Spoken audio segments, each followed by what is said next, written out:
위대하신 주님을 찬양합니다.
자신감 있게 그 길을 걸어갈 수 있잖아요.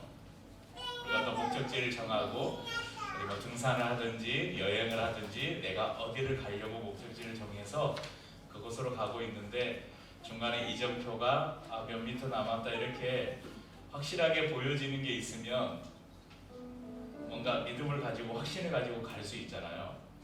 그런데 인생이 그렇지가 않아요. 예수님이 저 곳에서 내가 첫 때다 나를 보고 와라 하는데 이게 우리의 인생이 그렇게 이정표 잘 지키는 고속도로 가다 보면 어디 몇 미터 전 뭐 어디에서 빠져라 이런 게 없잖아요.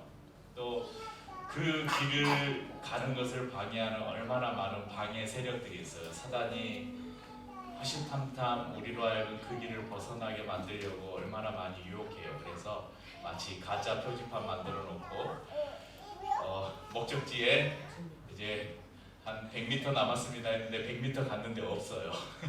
그래서 우리로 실망하고 낙심하게 만들고, 그래서 마치 애굽에서 나왔던 이스라엘 백성들이 광야에서 물이 없고 배가 고프고 고기가 먹고 싶고 이러니까 그 상황을 불평하고 불만하면서 차라리 애굽으로 돌아가자, 애굽의 생활이 더 좋았다, 그렇게 애굽을 그리워하는 그런 불순종, 그 모습들을 우리도 여전히 보이고 살아가는 것 같습니다. 그럴 때 우리가 세상의 유혹에 흔들리지 않고 주님 뜻대로 한 곳만 바라보고 계속 이 걸음을 걸어가는 것, 그리고 한 번 주님과 맺었던 그 언약과 그 사랑을 계속 지키면서 살아가는 것, 그것이 우리의 삶에 얼마나 중요한지를 생각해 봅니다.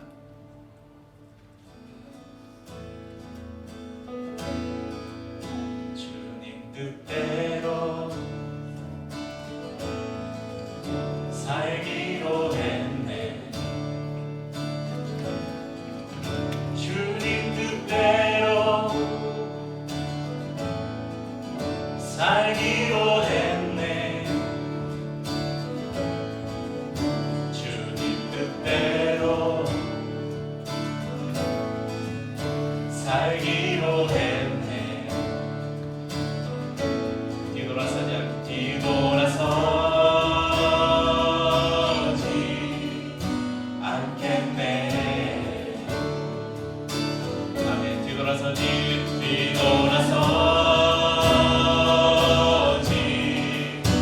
않겠네. 어떠한 시련이 와도 수많은 유혹 속에도 신실하신 주님 약속 난 붙들리라.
신방을 했었잖아요. 신방 신청을 받아서 신방을 했었는데 첫 신방한 가정이 우리 하민이네 가정을 신방했습니다. 그때 이제 이사 계획을 앞두고 있어서 집에서 신방하는 거는 나중에 이사하는 집을 방문하기로 하고 교회 근처에서 같이 식사를 하고 카페에 와서 잠깐 말씀을 나누면서 예배를 드렸었는데 신방을 했었는데 그때 나눈 말씀이 이 요한계시록 3장 7절에서 13절 빌라델비아 교회에 대한 말씀을 아주 짧게 나눈 적이 있었습니다. 그래서 그때 이 말씀을 나누면서 조만간 최대한 빠른 시일 안에 성도들과 함께 이 소아시아 7교회에 대한 말씀들을 좀 같이 나눠야 되겠다 그런 마음에 결심을 했는데 1월에 했던 결심이 이제 6월 달에 들어와서 이제 실행에 옮기게 됐습니다. 그래서 앞으로 7주 동안 요한계시록에 기록된 소아시아 7교회에 대한 교회에게 주시는 하나님의 말씀을 통해서 오늘날 한국교회에 주시는 주님의 말씀, 또 우리 길위의 교회에 주시는 하나님의 음성, 또 한 사람 한 사람이 교회된 우리 자신에게 주시는 하나님의 음성을 함께 들었으면 좋겠습니다. 계시록 1장 1절은 이렇게 시작해요. 예수 그리스도의 계시라 이는 하나님이 그에게 주사 반드시 속히 일어날 일들을 그 종들에게 보이시려고 그의 천사를 그 종 요한에게 보내어 알게 하신 것이라. 자, 요한계시록은 어떤 말씀이냐? 예수 그리스도의 계시다. 근데 이 계시를 누구에게 줬나? 요한에게 줬다. 요한은 사도 요한입니다. 그래서 사도 요한이 반모섬에 유배되어 있을 때 그 반모섬에서 이 하나님의 계시와 환상을 받아서 기록한 편지가 바로 이 요한계시록입니다. 이 사도 요한이 기록해서 이 계시록을 요한계시록이라고 우리가 부르죠. 그러니까 계시록 안에는 장차 이루어질 하나님의 나라에 대한 다양한 비유와 예표들이 기록되고 있어요. 그래서 해석하기가 굉장히 난해한 성경입니다. 그래서 저도 웬만하면 요한계시록을 설교를 안 해요. 왜냐면 굉장히 어렵거든요. 이 계시록은 정말 많이 연구를 해야 이단으로 새길로 빠지지 않을 수 있는 그런 성경입니다. 그런데 이제 우리가 그 요한계시록 안에 특별히 2장과 3장에서 소아시아 7교회에 보내는 편지들을 통해서 하나님이 이 시대의 교회들까지 전 세대에 걸친 교회들에게 주시는 말씀을 저희가 함께 나누려고 합니다. 계시록에 대한 서론을 아주 간단하게 말씀드리자면 이 계시록은 예언서이면서, 그러니까 예언서라는 게 장차 될 일을 기록한 책이 예언서죠. 예언서이면서 이 묵시문학의 성격을 가지고 있는 묵시서이기도 하고, 그러면서도 또 수신자를 가지고 있는 누군가에게 이렇게 주기 위해서 글을 쓰는 그걸 서신서라고 하죠. 편지, 서신서이기도 합니다. 이 계시록이 묵시서이기 때문에 묵시서의 특징이 또 이 성경 안에 잘 나타내는데 다양한 환상, 상징들을 사용하고 있습니다. 그래서 말씀을 나누기 전에 몇 가지 상징들을 이해할 필요가 있는데 계시록 1장 19절 20절 1장 마지막에 보면 그러므로 내가 본 것과 지금 있는 일과 장차 될 일을 기록하라 하시면서 내가 본 것은 내 오른손에 7별의 비밀과 또 7금촛대라 7별은 7교회의 사자요 7촛대는 7교회니라 이렇게 말씀합니다. 그러니까 앞으로 우리가 살펴볼 것에 7별이 누구냐? 7교회의 사자다. 그리고 7촛대는 뭐냐? 7교회다. 그렇게 이해를 하고 말씀을 보시면 될 것 같습니다.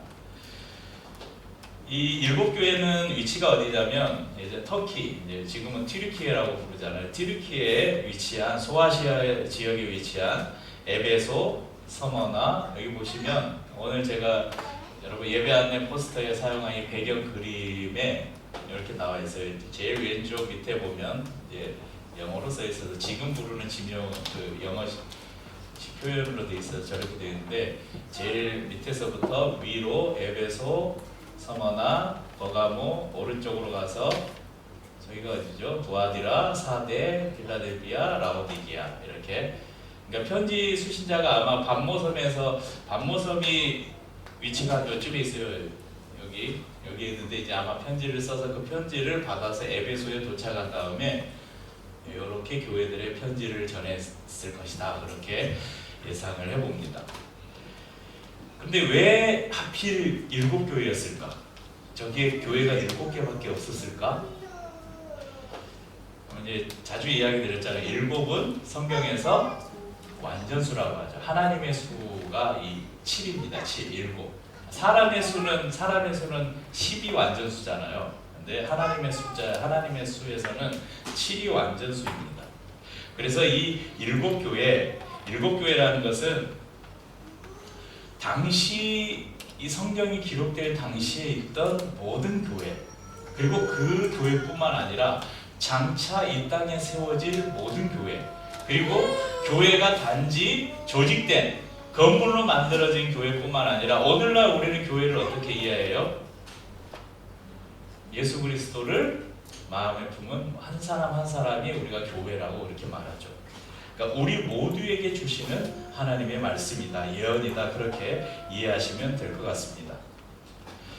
첫 번째, 우리 에베소 교회를 한번 오늘 살펴보겠습니다.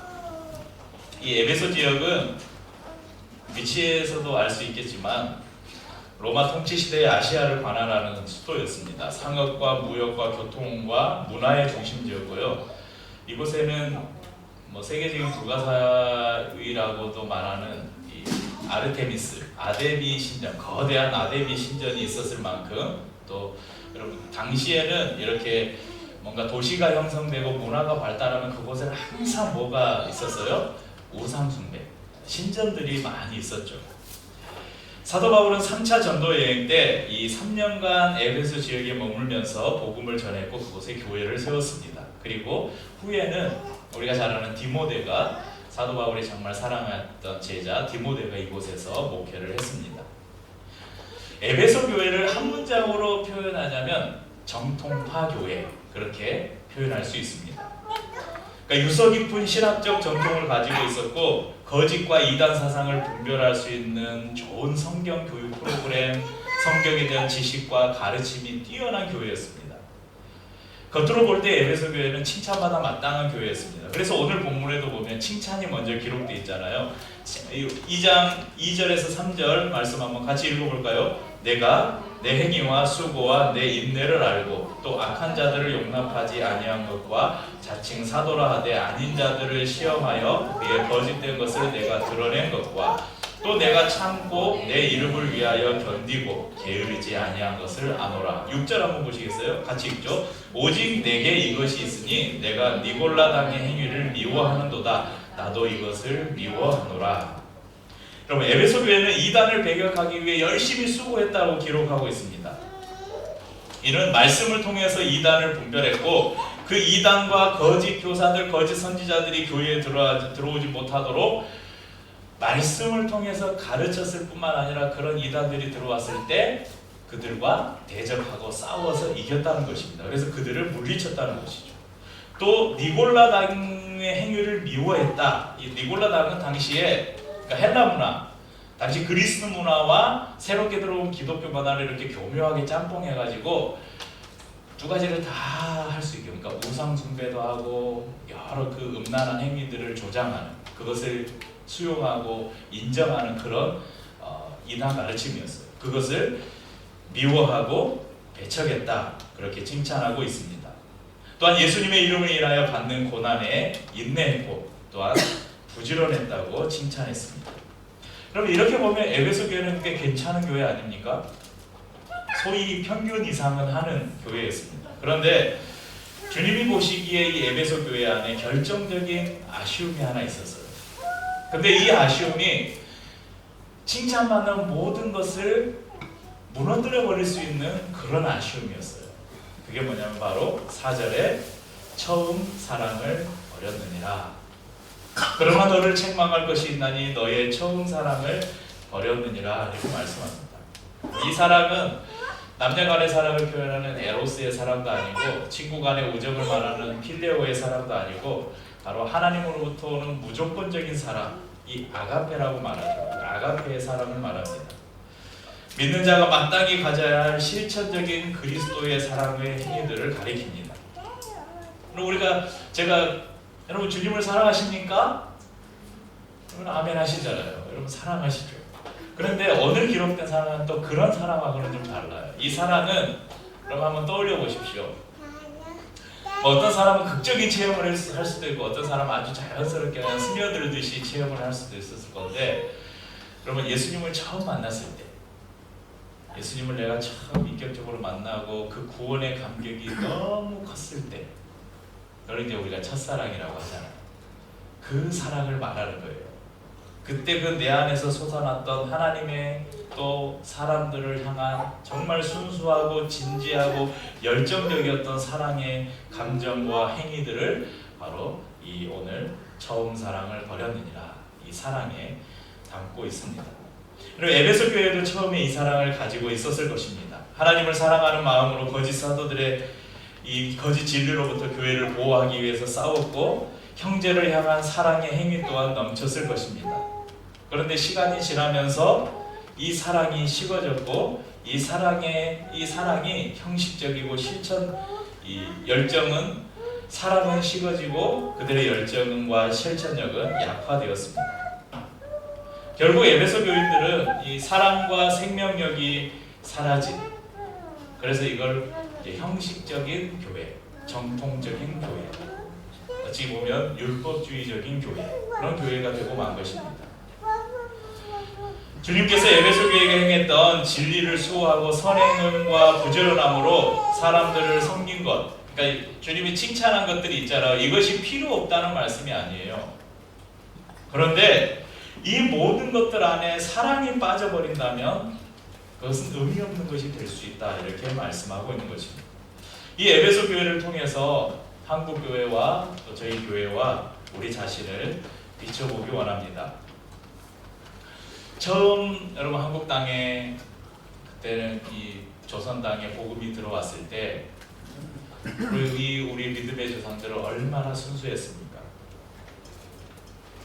복음이 이 땅에 뿌려지고 수많은 순교자들의 피로 이 땅에 복음이 이렇게 퍼져나갈 때, 한국교회는 전 세계에서 유래를 찾아볼 수 없는 놀라운 부흥을 경험했습니다. 하나님을 사랑하는 그 마음이 온 땅을 뒤덮었던 적이 있었습니다. 자신의 소유를 팔아서 이웃에게 나누어주고, 예수를 믿는 사람들은 주일이 되면 다 가게 문을 다 닫고 예배를 드리러 가고, 이 땅의 구석구석뿐만 아니라 전 세계 열방 가운데 복음을 전하기 위해서 내가 선교사로 헌신하겠습니다. 수많은 젊은이들이 그렇게 하나님 앞에 헌신하고 이 민족 곳곳으로 또 세계로 나아갔습니다. 여러분, 인구수 대비 세계에서 가장 많은 선교사를 보내는 나라가 어딘지 아세요? 우리나라예요. 선교사 숫자로 보면 미국이 제일 많지만 인구 대비로 보면 한국이 가장 많은 선교사를 보내는 나라입니다. 그런데 얼마 지나지 않아 사랑과 열정은 점점 식어지고 이곳에 다른 것들이 자리 잡기 시작했습니다. 교회의 외형이 점점 커져갑니다. 성도들의 숫자가 늘어갑니다. 교회 건물이 점점 커져갑니다. 저 교회가 몇 평을 지었으니까 우리는 조금 더 큰 평수를 지어야지. 저 교회가 어떻게 교회를 멋있게 지었으니까 우리는 더 멋있게 지어야지. 교회가 이 건축사, 설계사들의 아주 좋은 영업 대상이 되었어요. 여러분, 이렇게 돌아다니다 보면 주위에 크고 화려한 건물들 보면 대부분 교회예요. 성도의 숫자가 많아지고 그 안에서 다양한 이제 정치적인 것들이 연결되고 사회적인 그런 그 커넥션들이 만들어지면서 순수한 복음이 사라지고 그 안에 많은 인간관계들이 형성이 됩니다. 수많은 신학교들이 생기고 신학생들이 배출됩니다. 신학생들은 신학교를 졸업하면서 나도 저렇게 크고 멋있는 목회를 꿈꾸면서 높은 마음으로 신학교를 졸업하고, 사랑의 교회, 순복음교회, 우리나라의 소위 이름만 대면 알 수 있는 대형교회에 내가 전도사로 들어가는 것을 마치 대기업에 들어가는 것처럼 자랑스러워하는 그런 시대가 되었고 지금도 그렇습니다. 시골에서 어르신 몇 분 앉혀놓고 목회하는 사람은 실패한 목회자. 개척했는데 얼마 안 돼서 수십 명이 모이는, 수백 명이 모이는 교회를 세우면 그 사람은 성공하고 유능한 목회자, 그렇게 결정하는 그런 시대에 우리가 살고 있습니다. 여러분, 교회 안에만 있는 사람들은 교회가 그렇게 변한지를 몰라요. 저도 아마 교회 안에서만 계속 사역을 하고 있었으면 그런 걸 모르고, 아니면 알았다고 하더라도 그것에 그냥 동조하면서 성도들에게도 이것이 하나님이 원하시는 뜻이다, 이것이 주님의 뜻이다, 이것이 우리 교회가 나아갈 방향이다, 그렇게 가르치면서 아마 지금까지 있었을 거예요. 근데 제가 지금 교회를 하고 있지만, 기존에 제가 몸담았던 기성교회에서 나와서 한 발짝 발을 내딛고 조금 멀리서 지금 한국교회를 좀 바라보고, 또 제가 완전히 전임 목회뿐만 아니라 그냥 일상에서 제가 또 다른 사람들과 함께, 다른 사람들처럼, 다른 성도들처럼 이렇게 사업이란 걸 하면서 이렇게 한 발짝 이렇게 교회에서 발을 내딛고 나와서 이렇게 바라보는 교회의 모습은 전혀 다른 모습이에요. 그러니까 교회 안에만 이렇게 몸담고 있는 성도들은 여전히 그것을 모르고 있는 사람들이 많습니다. 교회가 변했다는 것을. 그런데 이것을 누가 잘 알겠어요? 교회가 변했다, 성도들이 변했다, 누가 잘 알겠어요? 안 믿는 사람들이 잘 알아요. 세상이 잘 알아요. 그것을. 이 사회가 그것을 잘 알아요. 그러니까 교회가 건강하고 교회가 하나님의 뜻대로 선한 일을 행하고 할 때는 여러분, 사회가 교회를 칭찬해요. 그래서 우리 사회에는 교회가 꼭 필요하다고 인식을 해요. 여러분의 주위에 여러분, 예수를 안 믿는 사람들의 평가가 그리스도인들에 대한 가장 정확한 평가예요. 예수를 안 믿는 사람들이 그리스도인들을 보면서 저 사람들은 거짓말쟁이, 사기꾼, 게으름뱅이들, 교회밖에 모르는, 자기들밖에 모르는, 이렇게 평가받고 있다면 그게 지금 우리의 모습이라는 거예요.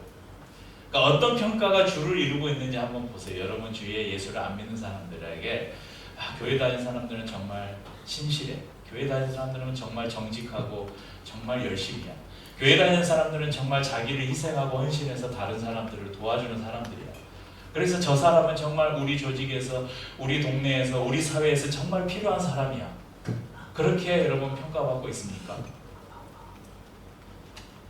저는 우리 성도들은 아니고 우리 성도들은 그렇게 평가받을 것이라 생각하고, 대다수의 한국교회가 그런 평가를 받지 못하는 시대가 되지 않았나, 그런 안타까움이 있습니다.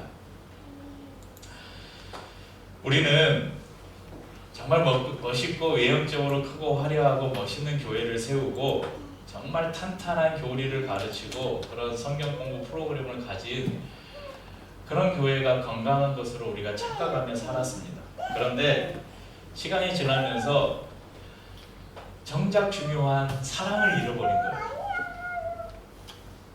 겉보기에는 정말 저 사람이 신실한, 그래서 주일만 되면 모든 열일 행개치고 성경 제끼고 교회 가서 하루 종일 예배드리고 교회 봉사하고, 그렇게 정말 옆에서 보기에는 정말 신실한 그리스도인이라 우리가 생각할 수 있지만, 여러분 그 사람도 사랑을 잃어버리면 껍데기 종교인이 될 수밖에 없습니다.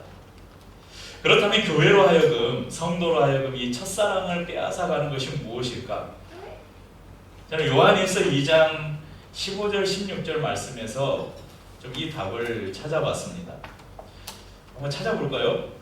조금 앞으로 넘기면, 몇 장만 앞으로 넘기면 요한일서 있습니다. 388쪽, 389쪽에 요한일서 2장 15절 16절입니다.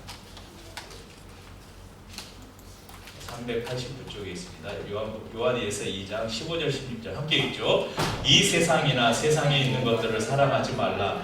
누구든지 세상을 사랑하면 아버지의 사랑이 그 안에 있지 아니하니, 이는 세상에 있는 모든 것이 육신의 정욕과 안목의 정욕과 이생의 자랑이니 다 아버지께로부터 온 것이 아니요 세상으로부터 온 것이라. 그럼 아버지의 사랑을 빼앗는 것을 무엇이라고 말씀합니까? 바로 세상을 사랑하는 것이, 그러니까 세상을 사랑하면 하나님을 사랑하는 것을 잃어버린다는 거예요. 그런데 이 세상을 사랑하는 것은 또 무엇입니까?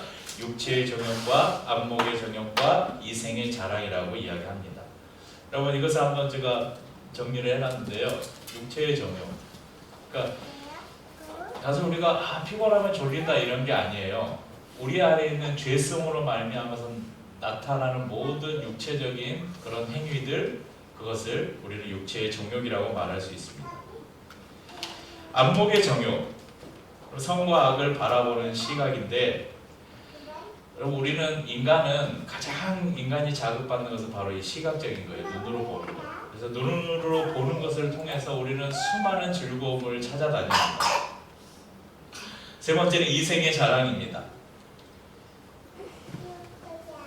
한국교회 안에 가장 많이 퍼진 것 같아요. 어떻게 하면 내가 더 많은 것을 가지고, 어떻게 하면 내가 더 출세할 수 있고, 어떻게 하면 내가 더 높은 명예를 가질 수 있을까, 더 높은 권력을 가질 수 있을까, 그것에 대해서 빠져있는 시대. 여러분 이것들이 우리에게서 주님의 사랑을, 이 첫사랑을 빼앗아 간다고 말씀합니다. 사랑하는 성도님들, 저희는 지금 무엇을 쫓아서 살고 있습니까? 우리가 하나님을 사랑한다면 우리는 무엇을 버리고 무엇을 가져야 할지를 알 수 있을 것입니다. 이제 우리는 어떻게 회복해야 될까요? 하나님께서 이 에베소 교회를 책망만하시고 그냥 버려두지 않으셨습니다. 2장 5절에 보면 이렇게 말씀하죠. 그러므로 어디서 떨어졌는지를 생각하고 회개하여 처음 행위를 가지라. 다른 말로 하면 처음 사랑을 다시 회복하라. 그리하지 아니하고 회개하지 아니하면 내가 내게 가서 내 촛대를 그 자리에서 옮기리라. 이렇게 말씀합니다. 먼저 원인을 찾아야 합니다. 어디서 떨어졌는지, 내 사랑을 빼앗아갔던 곳이 어딘지, 그것이 무엇인지를 우리가 찾고 그것에서 돌이켜야 합니다. 내 안에 정욕이 무엇인지, 내 눈이 바라보며 쫓아갔던 헛된 것들이 무엇인지, 주님보다 더 간절히 원했던 내 자랑은 무엇인지를 생각해보고 그것들에서 돌이켜야 합니다. 회개는 말 한마디로 끝나는 것이 아닙니다. 기도할 때 한 문장으로 주님 용서해 주십시오 이렇게 한다고 끝나는 것이 아닙니다. 회개는 전적인 방향 전환입니다. 이 삶의 돌이킴이 없이는 첫사랑의 회복은 일어날 수 없다고 오늘 주님이 말씀합니다. 그럼 돌이키기 싫어하는 사람들, 회개하지 않는 사람들, 이 첫사랑을 회복하지 않는 사람들에게 주님께서는 어떻게 하신다고 경고합니까? 촛대를 옮겨버리시겠다. 예전에 기도할 때 우리 장로님들하고 권사님들은 항상 기도할 때 단골 멘트처럼 들어가는 문장이 이거였어요. 주님 촛대를 옮기지 마시옵소서. 한국교회의 촛대를 옮기지 마시옵소서. 이런 이제 이 촛대가 뭐냐면 한마디로 교회됨, 성도됨이 사라진다는 의미예요. 하나님의 보호와 임재가 떠난다는 의미입니다. 껍데기만 남은 교회, 이름만 크리스찬인 존재가 된다는 말씀입니다. 여러분 일반적인 묵시문학과 다르게 이 요한계시록은 결론을 수신자들에게 맡기고 있어요. 드라마나 영화에서는 이걸 뭐라고 말합니까? 열린 결말 이렇게 말하잖아요. 귀 있는 자는, 그러니까 곧 들을 귀 있는 사람은 들어라. 듣기 싫으면 말하라. 귀 있는 자는 성령이 교회들에게, 오늘 귀 있는 자들은, 들을 사람들은 성령이 오늘 이 말씀을 통해서 여러분에게 주시는 음성을 들으시기를 바랍니다. 돌이키는 사람들에게는 하나님께서 꼭 약속을 주시는데요. 앞으로 우리가 살필 7개의 모든 이런 동일한 패턴으로 말씀이 이렇게 진행됩니다. 계시록 2장 7절 하반절에 보면 이기는 그에게는 내가 하나님의 낙원에 있는 생명나무의 열매를 주어 먹게 하리라. 여러분 생명나무가 뭡니까? 최초 에덴 동산에 있었던 선악을 알게 하는 나무와 함께 아담과 하와가 그것을 먹고 풍성함을 누렸던 나무가 이 생명나무입니다. 아담은 범죄로 말미암아서 단절되었던 하나님과의 관계가 다시 회복되고 에덴 동산에서 누렸던 그 풍성함을 다시 회복하시겠다는 약속입니다. 이것은 우리에게 주시는 구원뿐만 아니라, 그러니까 우리가 죽어서 가는 천국뿐만 아니라 우리가 이 땅에 살아가면서 에덴 동산에 쫓겨난 인류가 이 땅에서 살아가면서 겪었던 수많은 고통과 그 결핍에서부터 하나님께서 우리를 건져내셔서 우리가 비록 이 땅에 살고 있지만 이 땅에서 평안과 풍성함을 누리며 살 것이라는 약속입니다. 오늘 7교회 중에 첫 번째로 에베소 교회를 살펴봤습니다. 에베소 교회를 보면 참 한국 교회와 많이 닮아 있다는 그런 생각을 합니다. 외형적으로 굉장히 탄탄해 보이고 정말 견고한 신학이 있고, 그럼 한국의 신학이 굉장히 발달해 있어요. 예전에는 우리 신학 공부하는 사람들은 뭐 유학이 필수였어요. 저기 네덜란드도 가고요, 남아공 신학교도 가고, 뭐 미국은 말할 것도 없고, 유럽의 독일이나 이런 데 유명한 신학교들에 공부를 하고 와야 한국에서 인정해 주는. 요즘도 뭐 그렇게 크게 차이는 나지 않지만, 요즘에는 이제 그런 타이틀을 얻기 위해서 유학을 가는 경향이 있지만, 이제는 뭐 요즘 시대가 어떤 시대입니까? 어디서 누구 신학자가 좋은 신학책을 냈어요. 얼마 안 있으면 우리나라에 다 번역이 돼서 들어와요. 그럼 그 번역 안 돼도 여러분 영어만 조금 할 줄 알면 요즘에 인터넷 시대 아닙니까? 여러분 인터넷 조금만 검색하면 전 세계의 최신 신학 정보들을 다 얻을 수 있어요. 그런 시대에 우리가 살고 있습니다. 그런데 초기 한국교회의 그 순수했던 복음에 대한 열정과 하나님을 사랑했던, 세상을 사랑했던, 세상에 있는 죽어가는 영혼들을 사랑했던 그 마음들은 사라져가고 정통주의와 형식주의와 부흥주의에 빠져있는 한국교회의 모습을 봅니다. 제가 이걸 쓰레기통에 버리려다가 오늘 마침 이야기를 해서, 우리 저기 밑에 일찍에 가면 우편함에 하나씩 꼽혀 있어요. 자유통일, 주사파 척결 국민대회. 화요일날 오후 1시에 나는 광화문에 이승만 광장이 있다는 걸 처음 들어봤는데 아시나요? 광화문 광장이 그냥 광화문 광장이지 무슨 광화문에 이승만 광장이 있는지 모르겠어요. 문재인, 이재명 구속. 내가 둘 다 찍었는데 죄송합니다. 제 정치 성향을 밝혀서 이거 잊어주시고. 제가 왜 이걸 들고 왔냐면, 여러분 눈에는 안 보일 텐데 여기 보면요, 미친 자 가로하고 김정은에게 운전대를 맡길 수 없다. 옆에 본 회퍼 이렇게 해놨어요. 제가 이 문장 때문에 이걸 좀 소개해드리려고. 이거 딱 보면 교회에서 하는 거예요. 제 정광훈을 비롯한 보수 교회 기독교라고 말할 수도 없을 것 같아요. 보수 그 쪽에서 약간 주관하는 단체 같은데 보네포를 인용하는 걸로 말할 수 있거든요. 보네포는 전 세계적으로 정말 많은 사람들이 존경하는 신학자예요. 독일의 신학자인데, 이 사람을 감히 그 지금 광장에 나와서 데모하고 하는 사람들하고 비유를 하다니, 그게 치욕스러워서 지금 이걸 소개하는 거예요. 이 보네포는 당시 그 나치 독일의 항거에서 그 누구죠? 히틀러를 암살하는 조직에 자기가 들어갔던 사람이에요. 그래서 자기의 생명을 던졌던, 그러니까 그 나치의 만행에 맞서서 그리스도인들이 가만히 있으면 안 된다. 이 폭력과 이 무자비함을 보고 그리스도인들이 침묵하면 안 된다. 그래서 행동했던 정말 신실한 신학자였어요. 그런 사람을 감히 이 광장에 모여서 폭력이나 일삼고 더럽고 추한 말들을 내뱉는 사람들에게 이 보네포라는 이름을 써놓은 게 제가 너무 화가 나서 한번 보고 쓰레기통에 버리라고. 그리고 지금 한국교회가 이렇게 가고 있다니까요. 이게 하나님의 뜻이라고 생각하는 거예요. 이것을 통해서 얼마나 많은 사람들이 교회를 비난하고 손가락질하고 하나님의 영광을 가리고 있습니다. 이것에 우리는 분노해야 돼요. 그럼 우리는 어떻게 살아야 될까?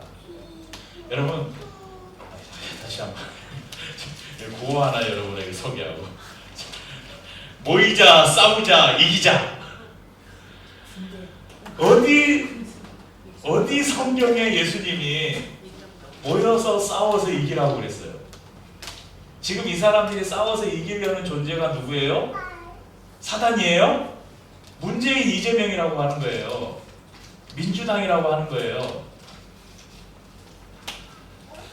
그럼 예수님이 언제 우리에게 네가 미워하는 사람을 향해서 싸워서 이기라고 하셨어요?